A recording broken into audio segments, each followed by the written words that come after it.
സുഹൃത്തുക്കളെ ഇവിടുന്ന് പോവാണ്. അപ്പോൾ ഞാൻ പ്രത്യേക ഒരു കാര്യം പറഞ്ഞത് വെച്ച് കഴിഞ്ഞാൽ, നമ്മുടെ ഇവിടെ ഈ ഇടതുവശത്ത്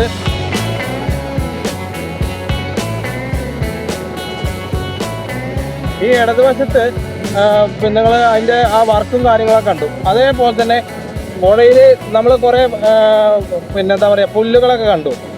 ഇപ്പോൾ ഈ ഷൊർണൂരിൽ ഇപ്പോൾ ഇവിടെ പുതിയൊരു വികസനം കൂടിയും വരികയാണ്. അപ്പോൾ ഈ വികസനം വരുമ്പോൾ ഇവിടെ രണ്ട് കാര്യങ്ങൾ കുറവുണ്ട്. രണ്ട് കാര്യങ്ങൾ പറഞ്ഞു കഴിഞ്ഞാൽ ഇവിടെ ഒരുപാട് ആളുകൾ ഈ ഷൊർണൂരിൻ്റെ എന്താ പറയുക കാഴ്ചകൾ കാണാൻ വേണ്ടിയിട്ട് ഇഷ്ടംപോലെ ആൾക്കാർ വരുന്നുണ്ട്. അപ്പോൾ ഇവർക്ക് വേണ്ടത് എന്താ വെച്ച് കഴിഞ്ഞാൽ, ഒന്നാമത്തത് ഒരു ബാത്റൂം, ഒരു ടോയ്ലറ്റാണ് വേണ്ടത്. ഈ ടോയ്ലറ്റിന് ഇല്ലാത്തതിൻ്റെ പ്രശ്നം എന്താ വെച്ച് കഴിഞ്ഞാൽ, അവിടെ അധികം സ്ത്രീകളായാലും കുട്ടികളായാലും മുതിർന്നവരായാലും എന്താണ് അവർ ഈ പുല്ലിൻ്റെ ഇടയിൽ പോയിരുന്നൊക്കെയാണ് അവർ എന്താ പറയുക കാര്യം സാധിക്കാറ്. അപ്പോൾ ഈ ഒന്നാമത് വലിയൊരു പുഴയും കൂടിയാണ്. അപ്പോൾ ഈ പുഴയിൽ എന്താണ് വല്ല ഇഴജന്തുക്കളോ അല്ലെങ്കിൽ എന്തെങ്കിലും ഈ പാമ്പോ എന്തെങ്കിലും വല്ല സംഭവം ഉണ്ടായിട്ടുണ്ടെങ്കിൽ പിന്നെ അത് വലിയൊരു ദുരന്തമായിരിക്കും. അപ്പോൾ ഇവിടെ ഒരു ബാത്റൂമിൻ്റെ സൗകര്യം എത്രയും പെട്ടെന്ന് വേണമെന്നാണ് എൻ്റേതായ ഒരു അഭിപ്രായം. അല്ല അപ്പോൾ അതിൽ വേറെ പ്രത്യേകിച്ച് പിന്നെ അതേപോലെ തന്നെ ഇവിടെ പുഴയുടെ അരികിൽ നിളയുടെ തീരത്ത് ഒരു ഹോം സ്റ്റേ ഉണ്ടെങ്കിൽ അടിപൊളിയായിരുന്നു. അതൊക്കെ ഈ ഷൊർണൂർ മുനിസിപ്പാലിറ്റിയുടെ അധീനതയിൽ തന്നെ ആയിരിക്കണം. പിന്നെ അത് മാത്രമല്ല, നല്ല പൈസ ഉണ്ട്, നല്ല പൈസയും കിട്ടും നമുക്ക്. വെറുതെ വേണ്ടല്ലോ, ഒരാൾക്ക് 50 രൂപ വെച്ചിട്ട് കിടക്കാനുള്ള സൗകര്യം ഒരുക്കി കൊടുത്താൽ തന്നെ നമുക്ക് നമ്മുടെ നഗരസഭയ്ക്ക് ഇഷ്ടംപോലെ കാശാവും. പിന്നെ ഇത് എന്താ ഈ പണി എന്താ വെച്ച് കഴിഞ്ഞാൽ, ഇവിടെ പുഴയിൽ വെള്ളം കയറിയിട്ട് ഒരുപാട് എന്താ പറയുക പ്രശ്നങ്ങളാണ്. അപ്പോൾ അതുകൊണ്ട് പുഴയുടെ സംരക്ഷണം കൂടി ആവുകയും ചെയ്യും. അപ്പോൾ എടുക്കണ വഴി നല്ല രീതിയിൽ എടുത്താൽ തന്നെ നിങ്ങൾക്ക് അടിപൊളിയായിട്ട് എന്താ പറയുക വരുമാനം ഉണ്ടാക്കാം. അത് അറിഞ്ഞുകൊണ്ടായിരിക്കാം. എന്നിരുന്നാലും ഇവിടെ കുറവുകൾ ആരും പറയില്ല, ഒക്കെ കൂടിയെന്നല്ലേ പറയുള്ളൂ. അപ്പോൾ ഇവിടുത്തെ കുറവ് ഞാൻ പറഞ്ഞു. അപ്പോൾ ഒന്നുകൂടി ഷൊർണൂർ നഗരസഭയിലെ അധികാരികളൊന്നും അറിയാം. അപ്പോൾ എന്തായാലും നമ്മൾ നമ്മുടെ നാട്ടിലേക്ക് പോവാണ്. അപ്പോൾ ഇവിടെ നിന്നിട്ട് 2 ട്രെയിന് ഞാൻ കണ്ടു. അതിന് മുന്നേ 5 എണ്ണം കണ്ടു. എന്തായാലും നല്ല രസമാണ് കേട്ടോ. ആ തീവണ്ടി ഇങ്ങനെ വരുന്ന കണ്ട് നിൽക്കാൻ നല്ല രസമാണ്. അതിൻ്റെ കട ശബ്ദവും പിന്നെ ആളുകൾ ചിലപ്പോൾ ടാറ്റ കാണിച്ചു തരും. അപ്പോൾ അതൊക്കെ കാണാൻ നല്ല രസമാണ്. അപ്പോൾ ഇനി നമ്മൾ നേരെ നമ്മുടെ നാട്ടിലേക്കാണ്. അപ്പോൾ ഇനി എന്തായാലും അവിടെ എത്തുമ്പോൾ 7 മണിയാവും. അപ്പോൾ നമുക്ക് പോണ വഴിയിൽ എന്തെങ്കിലുമൊക്കെ കിട്ടുകയാണെങ്കിൽ നമ്മൾ അതും കണ്ടിട്ട് പോവാം, അതും പറയാം. അപ്പോൾ ഒന്നാമത് റോഡ് മൊത്തം മോശമാണ്. എന്നാൽ ഇതിനേക്കാൾ നല്ല തീവണ്ടിയായിരുന്നു. അതാകുമ്പോൾ പ്രശ്നമില്ല, ബ്ലോക്കും വരില്ല, ട്രാഫിക്കിൻ്റെ പ്രശ്നങ്ങളുമില്ല, ഈ വഴി തടയലുമില്ല. അല്ലെങ്കിൽ വഴി തടഞ്ഞിട്ട് എന്താ പറയുക അവർ ആക്രമിക്കില്ല. അപ്പോൾ നമ്മളവിടെ ശാന്തി തീരം എന്ന് പറഞ്ഞൊരു സംഭവം കണ്ടു. അത് ഇനി ഞാൻ പ്രത്യേകിച്ച് എടുത്ത് പറയണ്ട. നമ്മൾ പറഞ്ഞാൽ ഞാനൊക്കെ അവിടെ വരേണ്ട ആളാണ്. അപ്പോൾ ഒരിക്കലും നമ്മളവിടെ വരണം.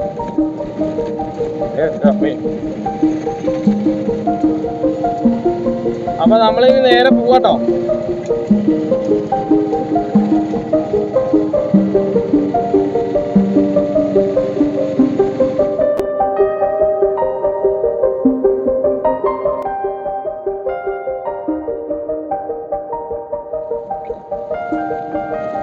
അപ്പോൾ നമ്മളെ നേരെ കൊളപ്പുള്ളി എത്താറായി. അപ്പോൾ ഇവിടെ റോഡിൻ്റെ ഒരു അവസ്ഥ കാണുമ്പോഴേ ഇപ്പോൾ കഴിഞ്ഞ പ്രാവശ്യം വന്നതിനേക്കാളും കൂടുതലാണ്. അപ്പോൾ ഇവിടെ ജയിച്ചത് ആരാണാവോ എന്നറിയില്ല. ഇപ്പോൾ വാഹനങ്ങളൊക്കെ മൊത്തം റോഡ് കിടയാണ്. അപ്പോൾ റോഡിൻ്റെ ഇവിടെ ലൈൻ ട്രാഫിക് എന്നൊന്നുമില്ല. ലൈൻ ട്രാഫിക് റോഡുണ്ടായിട്ട് വേണ്ടേ ലൈൻ ട്രാഫിക് ഉണ്ടാവാല്ലേ? എന്തൊരു അമ്മോ! ഇത് ശരിക്കും പറയുകയാണെങ്കിലേ ഷൊർണൂരത്തെ കാഴ്ചകൾ അതിമനോഹരമാണെന്ന് പറഞ്ഞിട്ട് അവസാനം ഇപ്പോൾ മോശം തന്നെ പറയേണ്ടി വരും. അപ്പോൾ ഇതൊക്കെയാണ് നമ്മുടെ ഗതാഗത മന്ത്രി മുഹമ്മദ് റിയാസ് കാണേണ്ടത്. ഇപ്പോൾ ഓരോ കാര്യങ്ങൾ നിങ്ങൾ AC കാറിൽ ഇരുന്നിട്ട് ഇങ്ങനെ നാട്ടുകാരെ മുന്നിൽ പോകുമ്പോൾ അവരൊക്കെ നിങ്ങളുടെ പ്രാഗുണ്ടാവും ഉറപ്പായിട്ടും. കാരണം നിങ്ങൾ ടൂറിസത്തിൻ്റെ ഒരു മന്ത്രിയല്ലേ, ആ റോഡിൻ്റെ ഒരു മന്ത്രിയും കൂടിയല്ലേ. എന്തായാലും പിന്നെ നിങ്ങൾ ചെയ്തത് അല്ലെങ്കിൽ നിങ്ങൾ ചെയ്തുകൊണ്ടിരിക്കുന്നത് വളരെ വളരെ മോശമാണ്. നിങ്ങളൊക്കെ എങ്ങനെയാണ്, ഞാൻ ഇപ്പോൾ പറഞ്ഞ് പ്രാഗമൊന്നുമല്ല. ഇപ്പോൾ എമർജൻസി കേസായിട്ട് ഒരു ആംബുലൻസ് വരികയാണ് കരുതുക, അത് രോഗിയാണ്, അല്ലാതെ നമ്മൾ അവരെ കൊണ്ട് ടൂർ പോവല്ല. അപ്പോൾ ഈ രോഗിക്ക് കിട്ടേണ്ടത് അവിടെ എന്താ വെച്ച് കഴിഞ്ഞാൽ എന്തുണ്ടായിട്ട് എന്താ കാര്യമല്ലേ? ഇവിടുന്ന് ആശുപത്രിയിൽ എത്തുമ്പോഴേക്കും രോഗി ചിലപ്പോൾ ഒന്നും പറയാൻ പറ്റില്ല. അപ്പോൾ റോഡൊക്കെ വളരെ മോശമാണ്. അപ്പോൾ ഇത് ഇവിടെ ഏറ്റവും കൂടുതൽ ഫാസ്റ്റായിട്ട് പോണത് എന്താ തൃശ്ശൂർ ഒറ്റപ്പാലം വണ്ടികളാണ് അധികം. പട്ടാമ്പി പിന്നെ അങ്ങനെയുള്ള പോവുക. അപ്പോൾ അധികം തൃശ്ശൂർ വണ്ടികളാണ്. അവർക്കൊന്നും ഒരു എന്താ പറയുക വെച്ച് കഴിഞ്ഞാൽ, ഇപ്പോൾ പാലക്കാട് നിന്ന് എടുത്തൊരു വണ്ടിയാണെങ്കിലും തൃശ്ശൂരിൽ നിന്ന് എടുത്തൊരു വണ്ടിയാണെങ്കിലും ഇതിക്കടെ പോവുക പറഞ്ഞാൽ നല്ല എന്താ പറയുക സമയത്തിൻ്റെ ഒരു പ്രശ്നം തന്നെയാണ്. കാരണം റോഡിൽ മുട്ടിന് കുണ്ടും കുഴിയാണ്. അത് പറയാനില്ല എന്നും കൂടിയും പറയാം. അപ്പോൾ ഈ വലിയ വാഹനങ്ങളായാലും ചെറിയ വാഹനങ്ങളായാലും എന്ത് വാഹനങ്ങളായാലും ഇവരൊക്കെ സഹിക്കുന്നുണ്ടല്ലോ എന്ന് പറയുമ്പോഴാണ്. അപ്പോൾ നിങ്ങൾ ചിന്തിക്കണം പാലക്കാട്ടുകാരുടെ ക്ഷമ എത്ര ഉണ്ട് എന്നുള്ളത്. കാരണം പാലക്കാട്ടുകാരാണ് ഏറ്റവും കൂടുതൽ ക്ഷമിക്കുന്ന ആൾക്കാർ. അപ്പോൾ പാലക്കാട്ടുകാരുടെ ക്ഷമ അളക്കാനുള്ളൊരു റോഡും കൂടിയാണ് തോന്നുന്നത്. പിന്നെ ഇതിക്കടെയൊക്കെ നിങ്ങൾ ഡ്രൈവിങ് പഠിക്കുകയാണെങ്കിൽ തീർച്ചയായിട്ടും നല്ലൊരു എക്സ്പീരിയൻസ് കിട്ടും. അപ്പോൾ അതുകൊണ്ട് നിങ്ങൾ ഈ നല്ല റോഡ് കൂടെ പഠിക്കരുത്. നമ്മൾ എന്ത് കാര്യം ചെയ്യുകയാണെങ്കിലും നമ്മൾ ആദ്യം നല്ലത് മാത്രം തിരഞ്ഞെടുക്കരുത്, കുറച്ച് മോശം കൂടി എടുക്കണം. അതെന്താ വെച്ച് കഴിഞ്ഞാൽ ലൈഫിൽ നമുക്ക് കൂടുതൽ എന്താ പറയുക എക്സ്പീരിയൻസ് കിട്ടും. ഇതിപ്പോൾ റോഡ് കടയും പോകാൻ പറ്റില്ല, റോഡിന് പുറത്തേക്കും പോകാൻ പറ്റില്ല, അവിടെ ഇവിടെ ഒരേപോലെയാണ്. ഇതിപ്പോൾ അങ്ങനെ എന്താ അറിയോ, വാഹനങ്ങൾ ഇടിക്കാനുള്ള ചാൻസ് ഉണ്ട്. കാരണം ചെറിയ വണ്ടികളൊക്കെയാണ് അധികം ഇടിക്കുക. കാരണം ഈ ബൈക്കൊക്കെ വരുമ്പോൾ അവർക്ക് കുഴി വെട്ടിക്കാൻ വേണ്ടിയിട്ട് തിരിക്കുമ്പോഴാവും പ്രശ്നം. അപ്പോൾ ചിലപ്പോൾ അവർ ശ്രദ്ധിക്കില്ല, അല്ലെങ്കിൽ നമ്മൾ ശ്രദ്ധിക്കില്ല. അപ്പോൾ ഞാനതാ പറഞ്ഞില്ലേ, ആ കാറുകാരൻ കുഴി കണ്ടിട്ട് അവിടെ വെട്ടിച്ചാണ്. അപ്പോൾ ഇതൊക്കെയാണ് അവസ്ഥ. അപ്പോൾ ഇതൊക്കെയാണ് ശരിയാക്കി കൊടുക്കേണ്ടത്. അല്ലാതെ നിങ്ങൾ AC കാറും അല്ലെങ്കിൽ അടിപൊളി ഫുഡും നല്ല AC റൂമും അല്ലെങ്കിൽ നല്ല രീതിയിലുള്ള എല്ലാതും കിട്ടിയിട്ട് നിങ്ങളൊക്കെ അനുഭവിച്ചിട്ട് എന്തുട്ട കാര്യമാണ് എന്താ പള്ളി. അപ്പം ഇനി നമുക്ക് ഒറ്റപ്പാലത്ത് വെച്ച് കാണാം.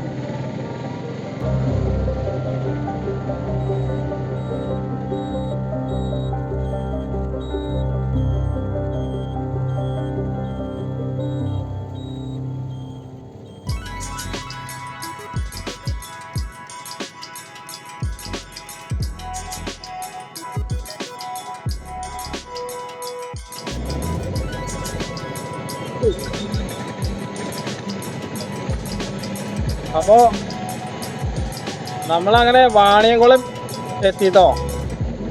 വാണിയംകുളം ഇവിടെ നിങ്ങൾ ഈ റോഡിൽ ശ്രദ്ധിച്ചിട്ടുണ്ടാവും, ഡബിൾ ലൈനാണ്, ബ്രോക്കൺ ലൈനല്ല.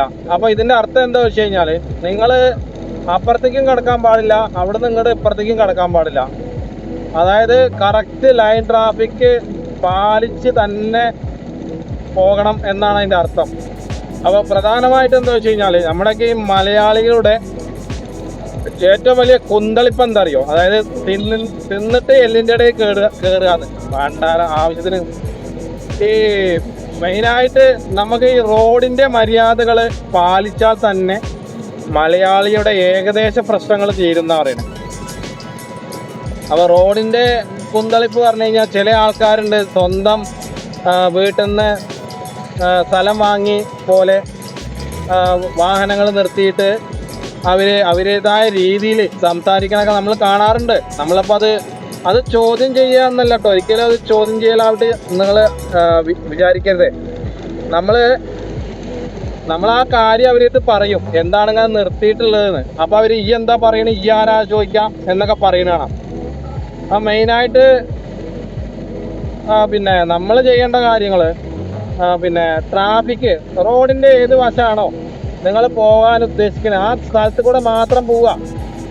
ഇപ്പോൾ അവിടുന്ന് ഉച്ചയ്ക്ക് 1:30 മണിക്ക് ഒറ്റപ്പാലത്തിൽ കൂടെ വരുമ്പോൾ ഒറ്റപ്പാലം എന്താ പറയുക, ആ പാലം ഒറ്റപ്പാലം എന്ന് പറയുന്ന പാലത്തിൻ്റെ അവിടെ ഉണ്ടായ ഗതാഗതക്കുരുക്ക്, എൻ്റെ പള്ളി അങ്ങാടിപ്പുറം കൂടി ഇത്രയല്ല. അപ്പം നമ്മൾ അതിവിദഗ്ധമായിട്ട് രക്ഷപ്പെട്ടു. എങ്ങനെ ചോദിച്ചു കഴിഞ്ഞാൽ ഇടതുവശത്തൂടെ നമ്മൾ വാഹനം ഓടിച്ചു. അത് ശ്രദ്ധിച്ചിട്ട് തന്നെ ഓടിച്ച്. കാരണം ഇടതുവശം തിരക്കില്ലാത്തൊരു വഴിയാണ്. വലതുവശത്തൂടെ പറഞ്ഞാൽ സ്പീഡ് പോകാൻ പറ്റുക, അതായത് എത്രയെങ്കിലും ചെറിയൊരു ഗ്യാപ്പ് കിട്ടിക്കഴിഞ്ഞാൽ ആ ഗ്യാപ്പിലൂടെ പോകാൻ വേണ്ടി കുത്തിത്തിരപ്പ് ഉണ്ടാക്കുന്ന ആൾക്കാരാണ്. അപ്പോൾ അവർക്ക് എന്തായാലും രക്ഷപ്പെടാൻ കഴിയില്ല. അപ്പോൾ നമ്മളങ്ങനെ നൈസായിട്ട് ഒറ്റപ്പാലത്തുകൂടെ ആ ബ്ലോക്കിൻ്റെ ഇടയിൽ കൂടെ പോന്നു. അതന്നെ വലിയൊരു എന്താ പറയുക ഭാഗ്യം, അങ്ങനെ കഴിച്ചിലായത്. അപ്പോൾ ഇനി ഒറ്റപ്പാലത്ത് ആ ബ്ലോക്ക് ഉണ്ടായ സ്ഥലം ഞാൻ കാണിച്ചു തരാം. പോണ വഴിയിൽ ഞാൻ പറയാമെന്ന് മാത്രം. ഏകദേശം നല്ല ഇരുട്ടാവാറായി. അപ്പോൾ നമ്മൾ അങ്ങനെ വള്ളുവനാട് എത്തി. വള്ളുവനാട് നല്ല അടിപൊളി ഒരു സ്ഥലമാണ്. ഇതിപ്പോൾ രാത്രി ആയതുകൊണ്ട് നിങ്ങൾക്കിപ്പോൾ ഏകദേശം ഈ വണ്ടികളെയും ലൈറ്റും ഇത് മാത്രമേ കാണാൻ പറ്റുള്ളൂ. അപ്പോൾ ഇവിടെ നമ്മൾ പോകാത്ത, ഒറ്റപ്പാലം വന്നിട്ട് സമയം കിട്ടിയിട്ടില്ല, അല്ലെങ്കിൽ ഞാൻ ആ വരിക്കശ്ശേരി മനയിലും കൂടി ഒന്ന് പോയിട്ടുണ്ടാവും. അപ്പോൾ അവിടെ ഷൊർണൂരിൽ ഇങ്ങനെ ഇരുന്നു, ഞാൻ കുറേ നേരം മണിക്കൂറുകളോളം ഇരുന്നു അവിടെ. ആരും വിളിക്കുന്ന രീതിയിലല്ല കേട്ടോ, എന്നാലും ഒരു പ്രതീക്ഷ. അതിപ്പോൾ വിളിച്ചു കഴിഞ്ഞാലിപ്പോൾ നമുക്കിപ്പോൾ പെട്ടെന്നിപ്പോൾ അവിടെ എത്താൻ പറ്റില്ലല്ലോ. അപ്പോൾ അവിടെ കുറേ നേരം ഇരുന്നു. ഇനിയിപ്പോൾ ഈ പിന്നെ അതായത് നമ്മളിപ്പോൾ കുളപ്പുള്ളി കഴിഞ്ഞിട്ട് റോഡിൽ ചെറുതായിട്ട് ഇങ്ങനെ കുണ്ടും കുഴികളുണ്ട്. അത് വലിയ കുഴികൾ തന്നെയാണ്. അപ്പോൾ ഈ പെട്ടെന്ന് ബൈക്കുകളൊക്കെ വന്നിട്ട് അവിടെ 2-3 വണ്ടികൾ വന്നിട്ട് ഇങ്ങനെ അവിടെ കണ്ടു. അപ്പോൾ അതൊന്നും ശ്രദ്ധിച്ച് പോന്നാലും പൊതുവായിട്ടുള്ള കാര്യം ഈ രാത്രിയിൽ ഈ വലിയ ബ്രൈറ്റ് ലൈറ്റ് ഇട്ടിട്ടാണ് അധികം വാഹനങ്ങൾ വരാറ്. അപ്പോൾ ബസ്സും കാറും ബൈക്കും എല്ലാം ഉണ്ട്. അപ്പോൾ എനിക്ക് മനസ്സിലാവണം എല്ലാവർക്കും അവനവൻ്റെ കാര്യം മാത്രം എന്നാണ്. മറ്റുള്ളവർ പിന്നെ എങ്ങനെ പോയാലും ഇനിയിപ്പോൾ പിന്നെ മരിച്ചോ ജീവിച്ചോ എന്നൊന്നും ഇല്ല. അവർ ഏത് രീതിയിൽ പോയാലും ഒരു കുഴപ്പമില്ല, ഞങ്ങൾ വേഗം പോയാൽ മതി എന്നാണ്. അപ്പോൾ നമ്മൾ ഒറ്റപ്പാലം എത്താറായി. അപ്പോൾ ഞാൻ ഒറ്റപ്പാലത്തിൻ്റെ ഒരു കാര്യം പറയുകയാണെങ്കിൽ, ഒറ്റപ്പാലം എന്ന് പറഞ്ഞത് നമുക്ക് മരിച്ചാലും ചിലപ്പോൾ മറക്കാൻ പറ്റാത്തൊരു സ്ഥലമാണ് ഒറ്റപ്പാലം ചെർപ്പളശ്ശേരി. അപ്പോൾ ഞാൻ അവിടുന്ന് ഒരു കാര്യം പറഞ്ഞു. എന്താണ് അതൊക്കെ വാലും തുമ്പും ഇല്ലാതെയാണ് മനസ്സിലായത്, എനിക്ക് മനസ്സിലായി. അതൊക്കെയാണ് നമ്മുടെ കാര്യങ്ങളും കഥകളൊക്കെ. അപ്പോൾ ഈ ഒറ്റപ്പാലത്തെ കാര്യം പറയുകയാണെങ്കിൽ, നമ്മൾ ഇവിടെ ഏകദേശം 4 വർഷത്തോളം ബസ്സിൽ ക്ലിയറായിട്ട് പോയിട്ടുണ്ടായിരുന്നു. അന്ന് ഇങ്ങനെയൊന്നും ഇല്ല കേട്ടോ, ഇത്ര വലിയ സെറ്റപ്പും കാര്യങ്ങളൊന്നുമില്ല. എന്നിരുന്നാലും അത് തന്നെ വലിയൊരു മനോഹരം തന്നെ ആയിരുന്നു. അത് പറയാനും വയ്യ, എന്നാൽ പറയാതിരിക്കാനും വയ്യ പറഞ്ഞ പോലെ. ഇവിടെയാണ് ആ മറ്റേ ഞാൻ അന്ന് പറഞ്ഞ പ്രണയിച്ചതിൻ്റെ ബാക്കി തിരുശേഷിപ്പുകൾ. ഇവിടെയാണ് ശരിക്കും നമ്മുടെ ഒരു ചരിത്രം. അതൊക്കെ പറയുകയാണെങ്കിൽ ഈ ആരാ, ഈ എവിടുന്നാണ്, അങ്ങനെയാണ് ഇങ്ങനെയാണെന്ന് പറയാൻ നിൽക്കരുത്. ഓരോ ആളുകൾക്കും അതിൻ്റേതായ എന്താ പറയുക അവസ്ഥകളുണ്ടാവും. അവസ്ഥകൾ ചില ആൾക്കാർ പറയും, ചില ആൾക്കാർ പറയില്ല. ചില ആൾക്കാർ അങ്ങനെ ഇനിയിപ്പോൾ മരിച്ചു പോയാലും വേണ്ടില്ല, ആ രീതിയിലുള്ളൊരു എന്താ പറയുക കാര്യം കൂടി അതിലുണ്ട്. അപ്പോൾ നമുക്ക് ഇടതുവശത്തേക്ക് പോവാം. അത് നേരെ ചെർപ്പളശ്ശേരിയാണ്, നമുക്ക് നേരെയാണ് പോകേണ്ടത്. അപ്പോൾ ഒറ്റപ്പാലം പകലിൽ നിങ്ങൾ കണ്ടിട്ടില്ല അല്ലേ? അത് നമുക്ക് ഇനി ഒറ്റപ്പാലം അടുത്ത പ്രാവശ്യം വരുമ്പോൾ തീർച്ചയായിട്ടും നമുക്ക് കാണാം. ഈ വാഹനം ഓടിക്കുമ്പോഴൊക്കെ പരമാവധി എന്താ പറയുക, നിങ്ങൾ രാത്രി ആയാലും പകലായാലും ശ്രദ്ധിക്കുക. കാരണം ഞാൻ ഒന്നും ഉണ്ടായിട്ട് പറയില്ല, കൂടുതലും കാറുകളിലാണ് ഈ അപകട സാധ്യത ഉണ്ടാക്കാനുള്ളൊരു പ്രവണത. എന്തോ നമ്മളിപ്പോൾ അതൊന്നും പറഞ്ഞിട്ട് കാര്യമില്ല, എന്നിരുന്നാലും പറയാം. അപ്പോൾ നമ്മൾ അങ്ങനെ വള്ളുവനാട് എത്തി. വള്ളുവനാട് നല്ല അടിപൊളി ഒരു സ്ഥലമാണ്. ഇതിപ്പോൾ രാത്രി ആയതുകൊണ്ട് നിങ്ങൾക്കിപ്പോൾ ഏകദേശം ഈ വണ്ടികളെയും ലൈറ്റും ഇത് മാത്രമേ കാണാൻ പറ്റുള്ളൂ. അപ്പോൾ ഇവിടെ നമ്മൾ പോകാത്ത, ഒറ്റപ്പാലം വന്നിട്ട് സമയം കിട്ടിയിട്ടില്ല, അല്ലെങ്കിൽ ഞാൻ ആ വരിക്കശ്ശേരി മനയിലും കൂടി ഒന്ന് പോയിട്ടുണ്ടാവും. അപ്പോൾ അവിടെ ഷൊർണൂരിൽ ഇങ്ങനെ ഇരുന്നു, ഞാൻ കുറേ നേരം മണിക്കൂറുകളോളം ഇരുന്നു അവിടെ. ആരും വിളിക്കുന്ന രീതിയിലല്ല കേട്ടോ, എന്നാലും ഒരു പ്രതീക്ഷ. അതിപ്പോൾ വിളിച്ചു കഴിഞ്ഞാലിപ്പോൾ നമുക്കിപ്പോൾ പെട്ടെന്നിപ്പോൾ അവിടെ എത്താൻ പറ്റില്ലല്ലോ.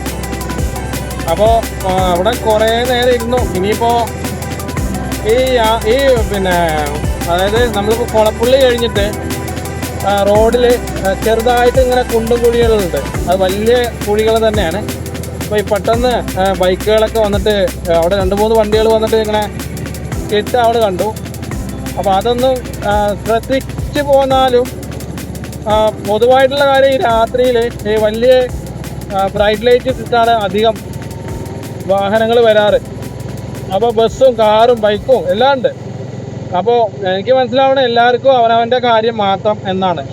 മറ്റുള്ളവർ പിന്നെ എങ്ങനെ പോയാലും ഇനിയിപ്പോൾ പിന്നെ മരിച്ചോ ജീവിച്ചോ എന്നൊന്നും ഇല്ല. അവർ ഏത് രീതിയിൽ പോയാലും ഒരു കുഴപ്പമില്ല, ഞങ്ങൾ വേഗം പോയാൽ മതി എന്നാണ്. അപ്പോൾ നമ്മൾ ഒറ്റപ്പാലം എത്താറായി. അപ്പോൾ ഞാൻ ഒറ്റപ്പാലത്തിൻ്റെ ഒരു കാര്യം പറയുകയാണെങ്കിൽ, ഒറ്റപ്പാലം എന്ന് പറഞ്ഞത് നമുക്ക് മരിച്ചാലും ചിലപ്പോൾ മറക്കാൻ പറ്റാത്തൊരു സ്ഥലമാണ് ഒറ്റപ്പാലം ചെർപ്പളശ്ശേരി. അപ്പോൾ ഞാൻ അവിടുന്ന് ഒരു കാര്യം പറഞ്ഞു. എന്താണ് അതൊക്കെ വാലും തുമ്പും ഇല്ലാതെയാണ് മനസ്സിലായത്. എനിക്ക് മനസ്സിലായി. അതൊക്കെയാണ് നമ്മുടെ കാര്യങ്ങളും കഥകളൊക്കെ. അപ്പോൾ ഈ ഒറ്റപ്പാലത്തെ കാര്യം പറയുകയാണെങ്കിൽ, നമ്മൾ ഇവിടെ ഏകദേശം 4 വർഷത്തോളം ബസ്സിൽ ക്ലിയറായിട്ട് പോയിട്ടുണ്ടായിരുന്നു. അന്ന് ഇങ്ങനെയൊന്നുമില്ല കേട്ടോ, ഇത്ര വലിയ സെറ്റപ്പും കാര്യങ്ങളൊന്നുമില്ല. പക്ഷെ എന്നിരുന്നാലും അത് തന്നെ വലിയൊരു മനോഹരം തന്നെ ആയിരുന്നു. അത് പറയാനും വയ്യ എന്നാൽ പറയാതിരിക്കാനും വയ്യ പറഞ്ഞ പോലെ. എവിടെയാണ് മറ്റേ ഞാൻ അന്ന് പറഞ്ഞ പ്രണയിച്ചതിൻ്റെ ബാക്കി തിരുശേഷിപ്പുകൾ? എവിടെയാണ് ശരിക്കും നമ്മുടെ ഒരു ചരിത്രം? അതൊക്കെ പറയുകയാണെങ്കിൽ ഈ ആരാ, ഈ എവിടുന്നാണ്, അങ്ങനെയാണ് ഇങ്ങനെയാണെന്നും പറയാൻ നിൽക്കരുത്. ഓരോ ആളുകൾക്കും അതിൻ്റേതായ എന്താ പറയുക അവസ്ഥകളുണ്ടാവും. അവസ്ഥകൾ ചില ആൾക്കാർ പറയും, ചില ആൾക്കാർ പറയില്ല. ചില ആൾക്കാർ അങ്ങനെ ഇനിയിപ്പോൾ മരിച്ചു പോയാലും വേണ്ടില്ല ആ രീതിയിലുള്ളൊരു എന്താ പറയുക കാര്യം കൂടി അതിലുണ്ട്. അപ്പോൾ നമുക്ക് ഇടതുവശത്തേക്ക് പോവാം. അത് നേരെ ചെർപ്പളശ്ശേരിയാണ്. നമുക്ക് നേരെയാണ് പോകേണ്ടത്. അപ്പോൾ ഒറ്റപ്പാലം പകലിൽ നിങ്ങൾ കണ്ടിട്ടില്ല അല്ലേ? അത് നമുക്ക് ഇനി ഒറ്റപ്പാലം അടുത്ത പ്രാവശ്യം വരുമ്പോൾ തീർച്ചയായിട്ടും നമുക്ക് കാണാം. ഈ വാഹനം ഓടിക്കുമ്പോഴൊക്കെ പരമാവധി എന്താ പറയുക, നിങ്ങൾ രാത്രി ആയാലും പകലായാലും ശ്രദ്ധിക്കുക. കാരണം ഞാൻ ഒന്നും ഉണ്ടായിട്ട് പറയില്ല, കൂടുതലും കാറുകളിലാണ് ഈ അപകട സാധ്യത ഉണ്ടാക്കാനുള്ളൊരു പ്രവണത. എന്തോ നമ്മളിപ്പോൾ അതൊന്നും പറഞ്ഞിട്ട് കാര്യമില്ല, എന്നിരുന്നാലും പറയാം.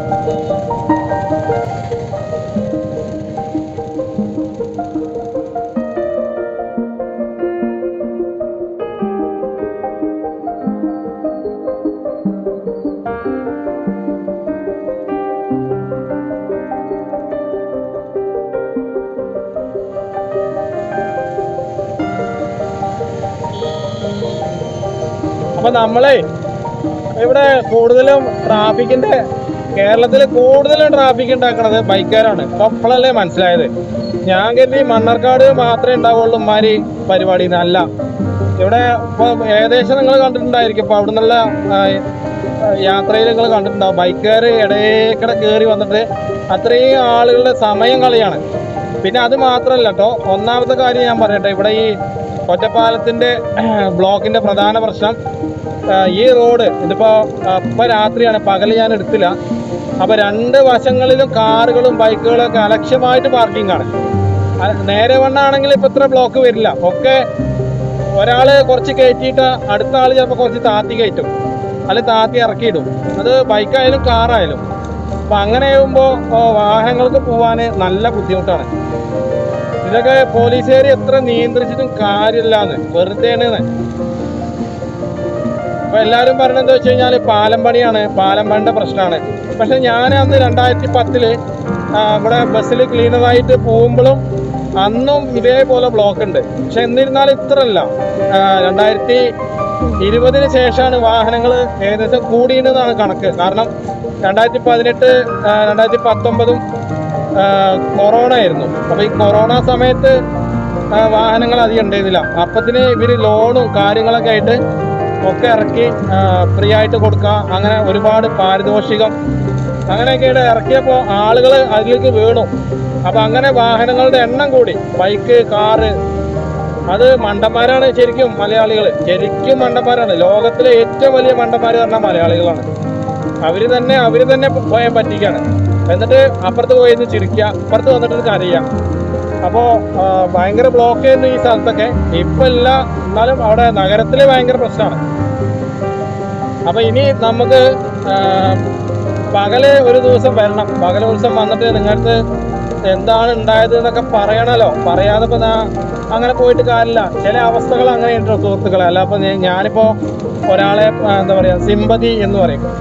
സിമ്പതി കിട്ടാനല്ല കേട്ടോ, ശരിക്കും നമ്മളിലുള്ളിൽ ഉറങ്ങുന്നൊരു എന്താ പറയുക, ഒരു സ്വപ്നം അല്ലെങ്കിൽ ഒരു കിട്ടാത്തൊരവസ്ഥ, അതുകൂടി പറയപ്പോൾ എങ്ങനെയാണ് ഏതാണെന്നൊന്നും ഇപ്പോൾ പിടുത്തം കിട്ടില്ല.